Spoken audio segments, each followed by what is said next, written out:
Scarlett fox जो से कहती है, हम तो बरसों से मिले ही नहीं, और तुम यहाँ मजे कर रहे हो, कितनी अजीब बात है। जो घबराते हुए उससे कहता है, गलतफहमी है, ये सब सिर्फ गलतफहमी है। स्कारलेट फॉक्स गुस्से भरी नजरों से जो को घूरती है, फिर उस पर अटैक कर देती है, लेकिन चूफेंग बीच में आकर उसके अटैक को सिर्फ अपनी 2 उंगलियों से रोक देता है। चूफेंग उससे पूछता है, क्या तुम शाओबाई की एक्स गर्लफ्रेंड हो? पीछे जो ये सब देखकर हक्का बक्का रह जाता है। पर्पल हेयर गर्ल जो की तरफ गुस्से में देखते हुए कहती है, वाह, ये तो इतना डर गया कि अपनी असली शक्ल ही दिखा दी। जो तुरंत स्कारलेट फॉक्स के पास जाता है और उसे मनाते हुए कहता है, मुझसे मत लड़ो, अपना टाइम लो। स्कारलेट फॉक्स गुस्से में कहती है, उसने मुझे एक्स गर्लफ्रेंड कहकर बुलाया। चूफेंग सीरियस होकर उससे कहता है, अगर तुम समझदार हो तो मेरे घर में कोई गड़बड़ मत करना। स्कारलेट फॉक्स चूफेंग के चेहरे पर अपना मैजिकल स्मोक डालते हुए कहती है, क्या ये मुझे धमकी दे रहे हो? जो घबराते हुए स्कारलेट फॉक्स को समझाता है, ऐसी बेवकूफ़ी मत करो वरना तुम मास्टर वेनरेबल डेमन के हाथों मारी जाओगी। चूफेंग स्मोक को चेहरे से हटाते हुए कहता है, ऐसा इल्यूजन वाला जादू मुझ पर काम नहीं करेगा। स्कारलेट फॉक्स ये देखकर शॉक हो जाती है। जो घबराकर चूफेंग से बोलता है, मास्टर वेनरेबल डेमन, ये औरत बहुत ज्यादा जिद्दी है, आप इसकी बातों पर ध्यान मत दीजिए। दूर खड़ी पर्पल हेयर गर्ल उनको देखकर बोलती है, ये क्या हो रहा है, कोई मुझे समझाएगा। चूफेंग सोफे पर बैठते हुए स्कारलेट फॉक्स से कहता है, शाओबाई यहाँ मेरा लाया हुआ गार्ड है, अगर मैं इजाजत न दूं तो उसे छूने की हिम्मत मत करना। स्कारलेट फॉक्स भी सोफे पर बैठकर कहती है, ठीक है, पर किसी दिन मौका मिला तो मैं उसे मार ही डालूंगी। जो ये सुनकर और भी ज्यादा घबरा जाता है। चूफेंग स्कारलेट फॉक्स से पूछता है, शाओबाई ने कहा था कि तुम फॉरबिडन कर्सेस को खत्म कर सकती हो, क्या ये सच है? स्कारलेट फॉक्स थोड़ा एटीट्यूड में बोलती है, अगर मैं हाँ कह दूं तो क्या तुम्हें मेरी मदद चाहिए, और इसके बदले में मुझे क्या मिलेगा? जो घबराकर चूफेंग से कहता है, मास्टर वेनरेबल डेमन, इसका गुस्सा बहुत तेज है, आप मुझे इससे बात करने दीजिए। चूफेंग स्कारलेट फॉक्स से कहता है, अगर तुम मेरी मदद करोगी तो फिर शाओबाई के साथ जो चाहे कर लो, मुझे कोई परवाह नहीं होगी। जो बेचारा शॉक होकर कहता है, क्या? ये सुनते ही स्कारलेट फॉक्स तुरंत चूफेंग के साथ डील कर लेती है। उसी समय मेंगमेंग भी वहां आ जाती है और चूफेंग से पूछती है, पापा आप क्या बातें कर रहे हो?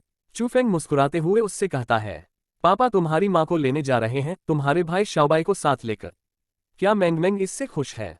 मेंगमेंग इमोशनल होकर कहती है, मम्मी कहाँ है? मेंगमेंग भी उनसे मिलना चाहती है। मेंगमेंग उन्हें बहुत मिस करती है।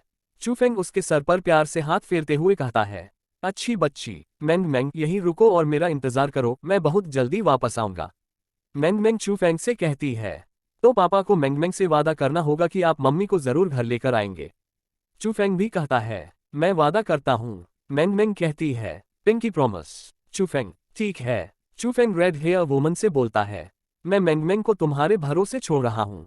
मैंने यहाँ एक विशेष क्षेत्र बना दिया है, कोई भी डेमन अब इस घर में दाखिल नहीं हो पाएगा।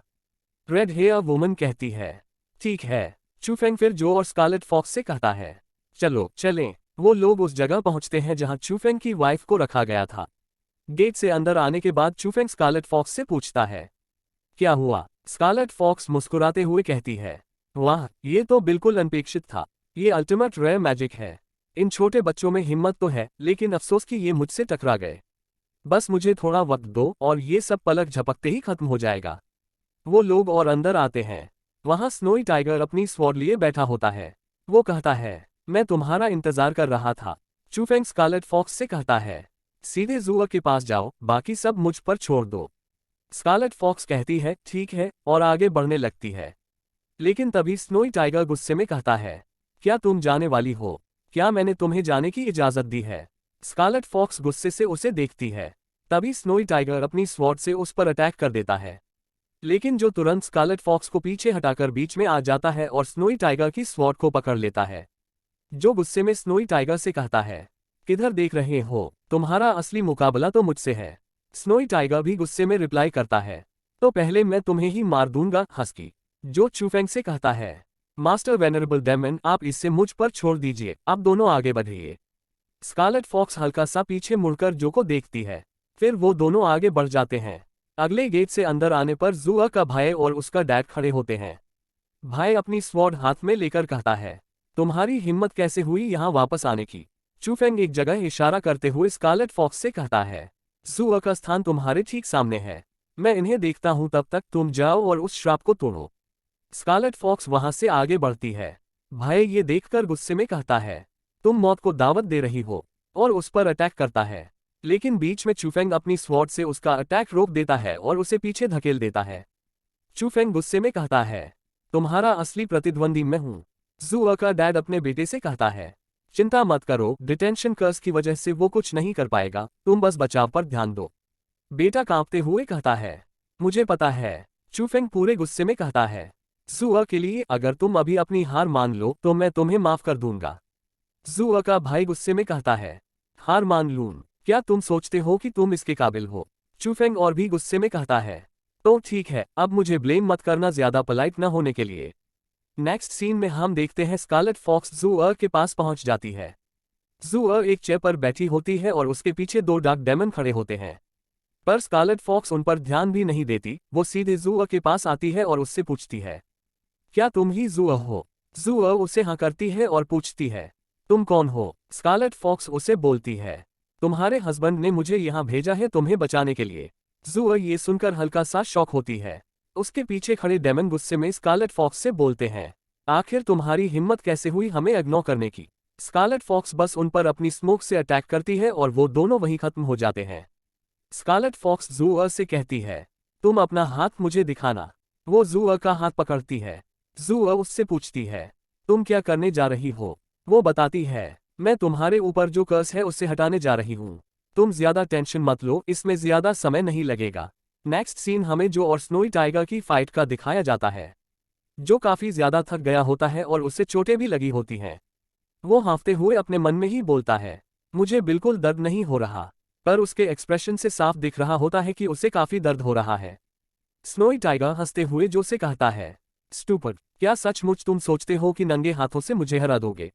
जो गुस्से में उससे बोलता है, तुम कमीने काले बिल्ली, बस जरा रुक जाओ। जो अपनी पाव से एक वेपन ले आता है और उसे अपने कंधे पर रखते हुए हंसते हुए स्नोई टाइगर से कहता है, इस हथियार के साथ मैं तुम पर जरा भी दया नहीं दिखाऊंगा। पर गलती से वो अपने वेपन से खुद को ही हर्ट कर लेता है। स्नोई टाइगर इरिटेट होते हुए उससे कहता है, तुम जैसे बेवकूफ हस्की को तो डेमन एम्परर कहलाने का हक ही नहीं मिलना चाहिए। वो गुस्से में अपनी स्वॉर्ड से जो के ऊपर हमला करते हुए बोलता है, आज मैं तुम्हें 4 महान डेमन एम्पायर्स की लिस्ट से बाहर निकाल कर ही दम लूंगा। जो अपने वेपन की हेल्प से उसके अटैक को रोक लेता है। लेकिन स्नोई टाइगर अपनी पावर से जो को पीछे धकेल देता है। स्नोई टाइगर गंभीर स्वर में जो से कहता है, तुम्हारी ये कमजोर हालत देखकर बेहतर होगा कि अभी हार मान लो। जो गुस्से में उसको जवाब देता है, हार मान लूं? सिर्फ तुम्हारे कहने पर, तुम अपने आप को क्या समझते हो? जो स्नोई टाइगर के ऊपर अटैक करते हुए कहता है, मास्टर वेनरेबल डेमन के साथ फाइट की तुलना में तुम्हारे साथ लड़ाई करना इतना बोरिंग था कि मैं तो सोने ही वाला था। स्नोई टाइगर ये सुनकर थोड़ा घबरा कर कहता है, क्या? नेक्स्ट सीन हमें चूफेंग की फाइट का दिखाया जाता है। चूफेंग के ऊपर जुआ का फादर और ब्रदर दोनों ही एक साथ अटैक करते हैं। पर वो अपनी थोड़ी सी पावर से ही उनको पीछे धकेल देता है। जुआ का भाई बोलता है, वाकई यह असाधारण है। वो आगे कहता है, लगता है अब मुझे अपना आखिरी दांव चलाना ही पड़ेगा। चूफेंग हल्की सी स्माइल करते हुए पूरे आत्मविश्वास से बोलता है, सच में? तो ठीक है, मैं इंतजार कर रहा हूं तुम्हारे आखिरी चाल का। जुआ का भाई आंखें बंद करके अपनी पावर से एक डेमोनिक फेंस ले आता है और उसे चूफेंग के ऊपर अटैक करते हुए कहता है, ये डेमोनिक फेंस सैकड़ों दानवों की शक्ति से बनी हुई ढाल है। चाहे तुम कितने भी शक्तिशाली क्यों ना हो, इसे तोड़ पाना नामुमकिन है। चूफेंग भी उसे देखकर हल्का सा शॉक होता है। डेमोनिक फेंस की साइज बहुत बड़ी हो जाती है और उसके अंदर से बहुत सारे डीमंस निकलकर चूफेंग को घेरने लगते हैं। जुआ का भाई हंसते हुए कहता है, थोड़ी देर में ही इस डेमोनिक फेंस के बीस्ट तुम्हें खत्म कर देंगे। चूफेंग पूरी तरह से उस फेंस से निकले डेमोनिक पावर से कवर हो जाता है। उसे देखकर लगता है कि अब चूफेंग नहीं बचेगा। सीन वापस जो की फाइट की तरफ आता है। जो हाँफते हुए बोलता है, अब ये सब यहीं खत्म होगा। स्नोई टाइगर भी हंसते हुए कहता है, क्या सच में? जो और स्नोई टाइगर दोनों ही अपनी फुल पावर से एक दूसरे पर हमला करते हुए एक दूसरे के साइड से निकल जाते हैं। जो तिरस्कार भरी नजरों से हंसते हुए स्नोई टाइगर से कहता है, तुम्हारी ताकत तो मास्टर वेनरेबल डेमन का मनोरंजन करने लायक भी नहीं है। हमें दिखाया जाता है जो का अटैक इतना पावरफुल होता है कि स्नोई टाइगर घायल होकर अपने घुटनों पर आ जाता है और आखिरी में हारकर जमीन पर गिरकर बेहोश हो जाता है। जो भी जमीन पर बैठे हुए बोलता है, ये सच में बहुत ज्यादा थका देने वाला था। जो आसमान की तरफ देखते हुए सोचता है, पता नहीं मास्टर वेनरेबल डेमन ने उस तरफ का काम पूरा किया है या नहीं। तो दोस्तों आज का वीडियो यही खत्म होता है। अगर आपको ये वीडियो पसंद आया हो तो जरूर लाइक करें, क्योंकि आपका एक एक लाइक मेरे लिए बहुत मायने रखता है। और हाँ, चैनल को सब्सक्राइब करना बिल्कुल मत भूलिएगा, ताकि आने वाले नए वीडियो आप तक सबसे पहले पहुंचे। आपके सपोर्ट से ही मुझे और बेहतर कंटेंट बनाने की प्रेरणा मिलती है। तो मिलते हैं अगले वीडियो में। Thank you so much for watching. ये रहे आज के special shout outs. Pardeshi Maravi voice Govind Kumtekar, Ghanshyam Maurya, RJ रोजन्नसन, BJ क्रिएटिव्स। आप सबका दिल से शुक्रिया। मैंने अगर किसी का भी नाम गलत प्रोनाउंस कर दिया हो तो उसके लिए मैं दिल से माफी चाहता हूँ।